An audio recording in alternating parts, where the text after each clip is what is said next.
Hai semua, selamat datang di channel Baca Saham. Pada video ini, kita akan membahas satu topik dengan judul berikut ini. Tapi seperti biasa, semua pembahasan bukan rekomendasi dan hanya informasi. Ingat, kerugian kamu tanggung sendiri ya. Nah, pada video kali ini, saya kembali lagi akan membahas saham yang sudah menerbitkan laporan keuangan hingga Q2 tahun 2025. Bisa kamu lihat datanya di sini.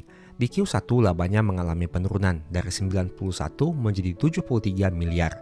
Di Q2 labanya mengalami kenaikan dari 57 menjadi 75 miliar rupiah. Kita lihat saja nanti Q3 dan Q4-nya seperti apa, sehingga data di tahun 2025 ini bisa kita jadikan patokan untuk menghitung persentase proyeksi dividen yield. Nah, oke, sekarang mari coba kita lihat dari beberapa aspek yang lain. Gross profit margin-nya 20,5% dengan net profit margin 4,9%. Angka yang cukup berjauhan. Net income-nya secara quarter year on year growth naik 32,61%. Dengan tawaran dividen yield 8,15%. Harga tertinggi yang pernah dicapai dalam 10 tahun terakhir adalah 3.850. Dan saat video ini dibuat, harga sahamnya lebih condong kepada angka yang lebih rendah. Bagaimana dari aspek dividen? Oh iya, tapi sebelum itu kita lihat dari aspek PBV dulu. Untuk book value per share-nya di angka 916 dan dengan PBV di angka 0,87. Artinya, harga sahamnya masih diperdagangkan di bawah dari angka 916 ini. Bagaimana dari aspek dividennya? Coba kita lihat di sini. Untuk angka dividen per share mengalami penurunan yang cukup drastis dibandingkan periode tahun 2024. Bisa kamu lihat datanya di sini, dari yang awalnya 107 berkurang menjadi 64,8. Terjadi penurunan sekitar 39,4% dari aspek dividen. Nah, tapi jika kamu lihat, setidaknya sejak tahun 2019, perusahaan ini konsisten membagi dividen setiap tahun. Entah itu tahun 2019, 20, 21, 22, 23, 24, dan 25. Tapi sebelum tahun 2019, kamu bisa lihat datanya di sini apakah perusahaan pernah absen atau tidak. Nah, oke, kemudian mari kita lihat dari aspek harga sahamnya. Selama 10 tahun terakhir, harga sahamnya sempat naik sangat signifikan hingga mencapai angka di atas 3.500, tapi kini sudah turun drastis hingga ke angka 795. Dari aspek PBV, coba kita lihat di sini, PBV saat video ini dibuat masih diperdagangkan sedikit lebih rendah dari angka rata-rata PBV 10 tahun terakhir, dengan nominal 0,87 kali untuk PBV saat ini. Dulunya sempat di atas PBV 2 kali, tapi sempat juga turun di bawah PBV 0,5 kali. Saham yang kita bahas adalah saham WIIM atau PT Wismilak Inti Makmur dengan harga saham 795 yang masih naik 13,5% di tahun 2025 dan naik 114% dalam 5 tahun terakhir. Oke, sekarang mari coba kita hitung untuk angka dividen yield-nya dengan harga saham 795 jika kita bagi dengan dividen per share yang terakhir dibagikan di tahun 2025 akan menghasilkan yield sekitar 8,15%. Nah, bagaimana dengan kondisi dari laporan keuangannya? Mari coba kita lihat secara sekilas. Ini merupakan informasi per 30 Juni tahun 2025 yang disajikan dalam rupiah penuh. Pertama kita bahas dari komponen asetnya dulu. Untuk saldo kasnya terlihat adanya penurunan yang cukup drastis dibandingkan periode sebelumnya. Coba kita copy dulu datanya di sini. Untuk saldo kas perusahaan, kasnya turun sekitar 30,2%. Bagaimana dengan komponen-komponen yang lain? Ada juga komponen terbesar yaitu persediaan yang mengalami kenaikan dibandingkan periode sebelumnya. Nah, hal itulah yang menyebabkan kenapa total asetnya secara total mengalami kenaikan. Coba kita hitung dulu di sini untuk kenaikannya berapa persen dari sisi total asetnya. Total aset perusahaan mengalami kenaikan sekitar 3,7%. Oke, sekarang kita bahas dari aspek liabilitasnya. Liabilitasnya secara total mengalami kenaikan juga dari 1,1 menjadi 1,2. Kita hitung untuk kenaikannya berapa persen dari sisi jumlah liabilitasnya. Oke, liabilitasnya naik cukup signifikan dengan angka 9,4%. Nah, kita lihat dengan saldo kas sebanyak 286, perusahaan ini memiliki liabilitas jangka pendek 1,1 dan liabilitas jangka panjang 112. Itu artinya perusahaan butuh sumber dana yang lain untuk bisa melunasi seluruh total liabilitas jangka pendeknya.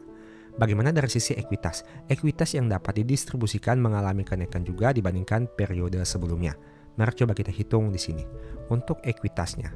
Ekuitas naik 0,5%, dari yang awalnya 1,91 menjadi 1,92. Nah, dari data ini kamu tentu sudah tahu apa yang menyebabkan aset perusahaan mengalami kenaikan, yang mana mayoritas berasal dari kenaikan liabilitas sebanyak 9,4%.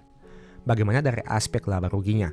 Penjualan perusahaan sebenarnya masih mengalami kenaikan di periode ini. Coba kita hitung untuk kenaikannya berapa persen. Kita hitung dulu datanya penjualan. Penjualan naik sekitar 29,6%, kenaikan yang cukup signifikan. Tapi ingat, HPP-nya juga mengalami kenaikan. Coba kita hitung untuk persentasenya berapa persen. HPP naik 31%, artinya meskipun secara persentase kenaikan penjualan itu cukup baik dengan angka 29%, tapi ternyata HPP-nya naik lebih tinggi dari sisi persentase. Nah, tapi berhubung secara nominal kenaikan penjualan masih lebih tinggi, sehingga menyebabkan laba brutonya masih bisa tumbuh dari 503 menjadi 612. Tapi ingat, jika hal ini terus berlangsung, akan ada masanya di mana secara nominal juga akan terjadi kenaikan yang lebih tinggi dari sisi HPP. Untuk itu kita lihat saja untuk kondisi perusahaan pada Q3 dan Q4-nya nanti. Oke, sampai kepada laba bruto, perusahaan masih mencetak kenaikan laba dibandingkan periode sebelumnya. Kita lihat data-data yang lain. Beban penjualan mengalami kenaikan, begitu juga dengan beban umum dan administrasi. Sehingga total beban usaha mengalami kenaikan dibandingkan periode sebelumnya. Coba kita hitung dulu di sini. Total beban usaha naik sekitar 27%. Nah, tapi laba usaha ternyata masih bisa naik juga dari 179 menjadi 199. Itu artinya kenaikan secara nominal dari penjualan ini cukup berkontribusi sangat baik terhadap laba usaha perusahaan yang mengalami kenaikan. Kita lihat komponen lainnya. Pendapatan bunga mengalami kenaikan, laba penjualan mengalami penurunan, laba selisih kurs mengalami kenaikan, dan lain sebagainya. Oh ya, sebagai catatan, beban bunga memiliki nominal yang cukup signifikan yang mana kenaikannya cukup drastis dibandingkan periode sebelumnya. Alhasil, pendapatan lain-lain secara neto mengalami penurunan. Nah, laba sebelum beban pajak penghasilan masih mengalami kenaikan. Kesimpulannya, laba bersih yang dapat didistribusikan kepada pemilik entitas induk mengalami kenaikan dari 147 menjadi 148. Coba kita hitung berapa persen kenaikannya. 0,7%. Padahal secara penjualan terjadi kenaikan 29%. Itu artinya kenaikan HPP ini juga cukup berkontribusi terhadap penurunan untuk kenaikan laba perusahaan ini. Nah, kita lihat saja ke depannya seperti apa di Q3 dan Q4 dari saham ini. Oh ya, sebagai informasi, pembahasan video ini merupakan informasi umum yang bisa diakses dari berbagai sumber dan bukan rekomendasi beli atau jual saham. Saya tidak mengatakan saham ini bahas bagus atau jelek, karena hal itu harus kamu tentukan sendiri. Mohon juga agar dapat cek lagi data yang ditampilkan, karena bisa saja ada salah input atau salah hitung. Semoga video ini bisa memberikan manfaat baru kepada kamu. Dan sebagai informasi, sebelumnya juga saya sudah sempat buat satu video yang mungkin bisa berguna. Nonton hingga selesai agar memperoleh pemahaman yang utuh. Nah, saya mau membahas satu topik yang menarik. Sebenarnya topik ini sudah sering saya bahas pada video-video sebelumnya. Tapi berhubung banyak saham besar yang mengalami penurunan signifikan di tahun 2025, jadi saya berpikir untuk membahas topik ini lagi yang semoga bisa menjadi penghibur bagi teman-teman yang sudah terlanjur beli di harga yang cukup tinggi. Meski begitu, saya mau disclaimer dulu, solusi ini bukan satu-satunya solusi yang memberikan kepastian, tapi ini hanya merupakan salah satu solusi yang bisa kamu pertimbangkan apabila sudah terlanjur membeli di harga yang cukup tinggi dan harganya mengalami penurunan yang drastis. Apakah itu? Yaitu berharap dari sisi dividen. Memang dividen ini sering dikatakan hanya memiliki dividen yield yang kecil, karena katakanlah misalkan sudah floating loss di atas 10%, 20%, tapi hanya memperoleh dividen yield katakanlah 5-10% saja. Alhasil jika kita net off, ternyata memang masih mengalami kerugian dibandingkan dividen yang kita terima. Tapi ingat, itu hanya merupakan persepsi jangka pendek. Karena dividen itu, jika perusahaan konsisten membagi dividen, mereka akan terus bagi dividen setiap tahunnya. Dan tanpa melakukan apapun, kita sebagai pemegang saham akan tetap menerima dividen itu secara rutin setiap tahun selama perusahaan terus membagikan dividen. Itu artinya sangat penting bagi kita untuk mencari perusahaan-perusahaan yang membagikan dividen secara rutin meskipun harga sahamnya mengalami penurunan, tapi setidaknya ada satu opsi dari keuntungan investasi saham yang bisa kita harapkan, yaitu dividen. Karena ingat, di investasi saham hanya ada dua keuntungan. Yang pertama dari sisi capital gain alias naik turun harga, dan yang kedua adalah dari sisi dividen alias cash flow. Jika kita tidak memperoleh dari sisi capital gain-nya, kita bisa berharap dari sisi yang satu, yaitu dividen. Nah, pada video kali ini, saya mau menampilkan satu contoh sederhana yang mana ini adalah bukti nyata bahwa saham ini bisa memberikan balik modal dari dividen. Tapi ingat, ini data di masa lalu. Di masa depan, kita tidak tahu apakah bisa terulang lagi atau tidak. Jadi, kamu pastikan harus memiliki analisa dan proyeksi yang matang. Oh iya, sebagai informasi juga, mohon agar kamu dapat cek lagi datanya, bisa saja ada salah input atau salah hitung. Mari coba kita lihat sekilas datanya sebagai berikut. Ini merupakan data rekapan pembagian dividen dari tahun 2015 hingga tahun 2025. Kamu bisa lihat perusahaan ini membagikan dividen dengan angka yang relatif fluktuatif. Pernah membagikan dividen yang mencapai 1094 per lembar saham, tapi pernah juga membagikan dividen hanya Rp75 per lembar saham. Kamu tentu sudah tahu saham ini bergerak pada sektor apa? Ya, adalah saham batubara. Karena dari sisi dividen per share-nya saja kita sudah bisa melihat bahwa angkanya cukup fluktuatif. Kadang sangat tinggi, kadang biasa saja, kadang sangat rendah. Nah, dari growth-nya kamu bisa lihat di sini. Terjadi penurunan ataupun kenaikan dalam beberapa tahun ini. Kamu bisa lihat di sini pada tahun 2016 terjadi penurunan 11%, turun lagi 1% di tahun 2017, naik 12%, naik 7%, turun 4%, turun 77% di tahun 2021 dibandingkan tahun 2020, naik 822%, naik 59%, turun 64%, turun lagi 16%. Nah, dari dividen yang sangat fluktuatif seperti ini, ternyata jika kita tarik dalam jangka panjang, sebenarnya masih cukup menarik. Karena apabila kita asumsikan memiliki 100.000 lembar saham, dan mari coba kita hitung berapa dividen yang diterima setiap tahunnya. Dengan angka dividen per share yang bisa kamu lihat di sini, maka pada tahun 2015 akan menerima dividen 32 juta, 2016 28 juta, 2017 28 juta, 2018 31 juta, 2019 33 juta, 2020 32 juta, 2021 7,4 juta, 2022 68 juta, 2023 109 juta, 2024 39 juta, dan terakhir di tahun 2025 33 juta. Itu artinya jika kita total, dividen yang sudah diterima sejak tahun 2015 hingga tahun 2025 sekitar 447 juta. Dan asumsikan, katakanlah kita membeli di harga Rp3.000. Itu artinya untuk membeli 100.000 lembar saham, maka modal yang dikeluarkan adalah 300 juta rupiah. Dengan kata lain, sudah balik modal di atas 100%, mencapai 149%. Tapi jika kita melihat data price performance dari aplikasi Stockbit ini, kamu bisa temukan informasi bahwa ternyata harga sahamnya pernah menyentuh angka di atas Rp3.000, yakni Rp4.000 bahkan hingga mencapai Rp5.000. Sekarang mari coba kita simulasikan. Katakanlah ini kita ganti bukan Rp3.000, tapi harga saham kita menjadi Rp4.000. Kamu bisa lihat, dengan harga beli Rp4.000, maka kita masih bisa balik modal sekitar 111% untuk periode tahun 2015 hingga tahun 2025. Padahal angka ini sudah relatif cukup tinggi. Katakanlah kita naikkan lagi, harga belinya bukan Rp4.000 melainkan menjadi Rp4.500. Nah, balik modalnya sekitar 99,4%, masih balik modal. Dan ini berarti dalam jangka panjang meskipun kita membelinya di harga yang relatif cukup tinggi, yaitu Rp4.500, sebenarnya masih bisa balik modal 100%. Katakanlah kita menggunakan harga all time high-nya dalam 10 tahun terakhir, yaitu Rp5.025. Mari coba kita hitung berapa kira-kira dividen yang kita terima dari sisi presentasenya. Dengan harga saham Rp5.025. Mari kita hitung terlebih dahulu. Rp5.025, kemudian kita kalikan dengan lembar sahamnya. Rp5.025. Kita hitung berapa kira-kira dividen yang kita terima untuk angka Rp5.025. Maka balik modalnya sekitar 89%. Memang jika kita menggunakan angka all time high-nya yaitu Rp5.025 dalam 10 tahun terakhir, balik modal kita masih 89%. Tapi ingat, ini hanya hingga data tahun 2025. Dengan kata lain, apabila di tahun 2026, 2027, 2028 dan seterusnya, perusahaan tetap konsisten bagi dividen, akan ada saatnya angka 89 ini akan berubah menjadi 100%. Hanya membutuhkan waktu saja kita menunggu hingga dividennya bisa balik modal 100%. Nah, dengan konsep sederhana ini sebenarnya kita sudah tidak peduli dengan harga saham yang naik ataupun turun. Padahal jika kamu lihat, untuk angka dividen per share yang cukup fluktuatif seperti ini, ternyata bisa juga balik modal 100%. Memang ini merupakan data di masa lalu. Di masa depan, kita tidak tahu apakah hal ini bisa terulang kembali atau tidak.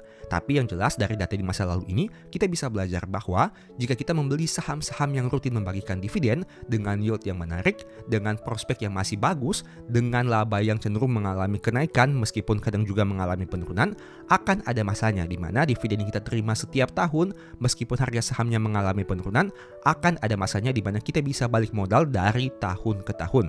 Memang angka ini tidak bisa dicapai dalam waktu yang singkat karena seperti contoh ini membutuhkan waktu yang cukup panjang, yaitu tahun 2015 hingga tahun 2025. Bahkan jika kita membeli di harga tertinggi yaitu 5.025, membutuhkan waktu yang lebih panjang lagi di atas tahun 2025.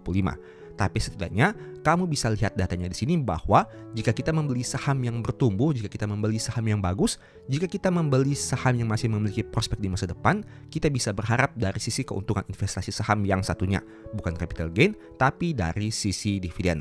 Kamu sudah lihat faktanya, ini saya gunakan angka all time high 10 tahun terakhir di angka 5.025. Bahkan saham ini bisa memberikan balik modal sekitar 89% jika saya tidak salah hitung ataupun salah input.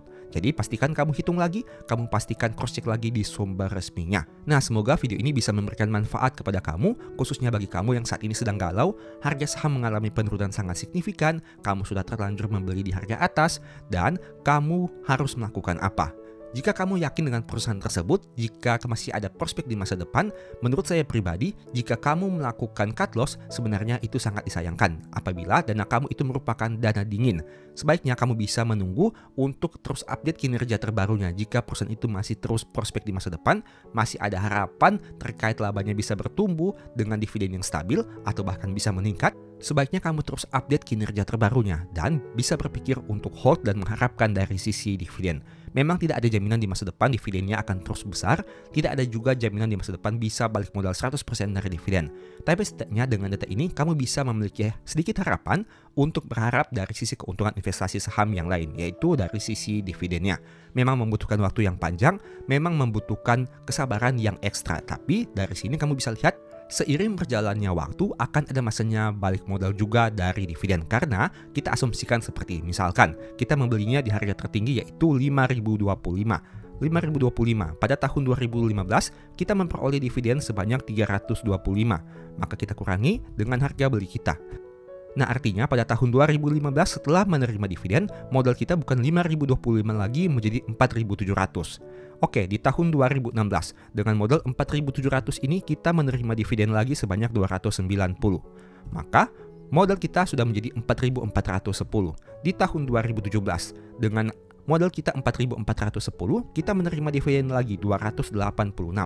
Modal kita sudah berkurang lagi menjadi 4.125. Pada tahun 2018, kita menerima dividen lagi sebanyak 319. Modal kita sudah turun lagi menjadi 3.800. Pada tahun 2019, dari 3.806, kita terima dividen 340. Maka modal kita sudah menjadi 3.400-an. Oke, pada tahun 2020, kita terima dividen lagi 326. Modal awal kita sudah menjadi 3.140. Pada tahun 2021, kita terima dividen lagi sebanyak 75. Meskipun dividen per share-nya turun drastis, modal kita juga turun menjadi 3.065 meskipun tidak turun signifikan. Pada tahun 2022, modal kita sudah menjadi 2.377.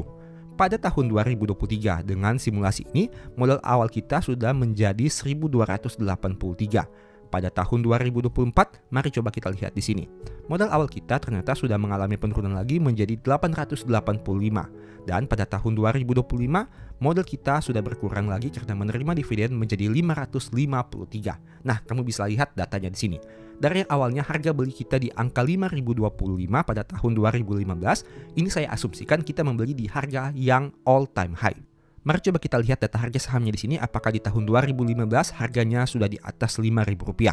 Nah, kamu bisa lihat datanya di sini. Harga saham Rp5.000 itu baru tercapai pada tahun berapa? Dan dengan angka ini kita jadi berpikir lebih konservatif karena kita menarik mundur untuk harga tertingginya untuk memastikan bahwa angka yang kita beli itu adalah angka harga saham all time high-nya. Dengan kondisi seperti ini, sebenarnya kita bisa berpikir menjadi lebih konservatif lagi karena pada tahun 2015 harga saham ini tidak mencapai 5.025 berdasarkan grafik yang ada ini. Tapi ingat, silahkan kamu cross check lagi di sumber resminya untuk memastikan tidak ada kesalahan data.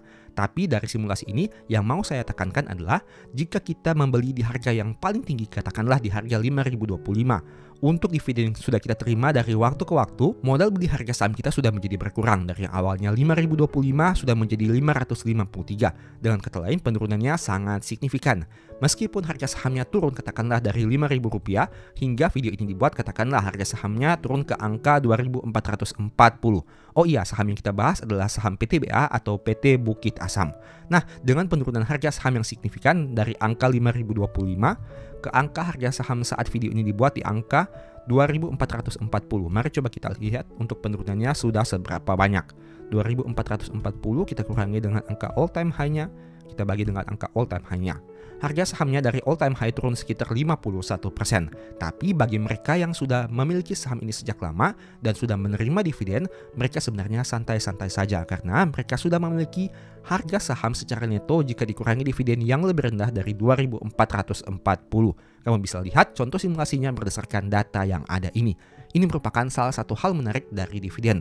Meskipun kita tidak melakukan apapun, selama perusahaan bagi dividen, kita masih menerima cash flow setiap tahunnya. Oh iya, sebagai informasi, apabila kamu tertarik mempelajari topik dividen dengan lebih detail, mungkin ebook baca saham ini bisa berguna bagi kamu. Yang pertama, strategi nabung saham. Yang kedua, stock for living. Apabila tertarik melakukan pembelian, silahkan chat saja di nomor WA di awal atau di akhir video ini. Demikianlah pembahasan singkat pada video ini. Selalu ingat bahwa semua saham dan pembahasan yang ditampilkan bukan rekomendasi dan hanya bersifat edukasi. Segala risiko kerugian menjadi tanggung jawab kamu sendiri. Mohon juga agar dapat mengecek kembali data yang ditampilkan karena bisa saja terjadi kesalahan pengetikan atau pengambilan data. Di video berikutnya ingin dibahas materi apa lagi? Tulis di kolom komentar ya. Berikut ini beberapa list ebook baca saham. Pertama, psikologi saham. Kedua, stock for living. Ketiga, strategi nabung saham. Keempat, the stock market. Dan yang kelima, cara analisa laporan keuangan. Info pembelian silahkan chat saja pada nomor WA yang tercantum pada video kali ini. Sebagai informasi, kamu bisa support channel ini dengan cara melakukan pembelian produk apa saja di Shopee menggunakan link yang diklik pada video ini. Produknya bebas. Thank you.